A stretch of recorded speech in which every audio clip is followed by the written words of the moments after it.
How would you like to discover the ideal solution to your biggest problem? You're just moments away from doing that, so keep watching. The law of attraction states that you get more of what you put your attention on.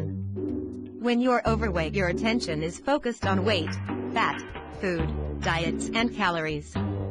This means that you are negatively focusing on the problem. The key to using the law of attraction for weight loss is to stay focused on the solution and what you will gain by losing weight.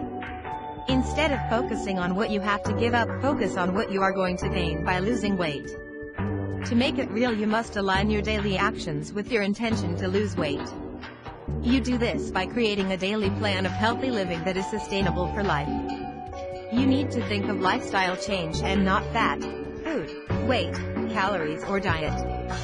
Your actions will begin to align with your new intentions because it creates a positive expectation of success. You cannot succeed without this.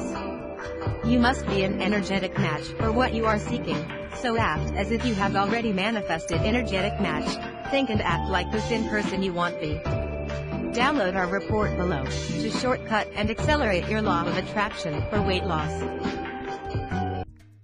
The only difference between the winners and the losers in life is one simple thing: the willingness to take massive action. You have that opportunity here today.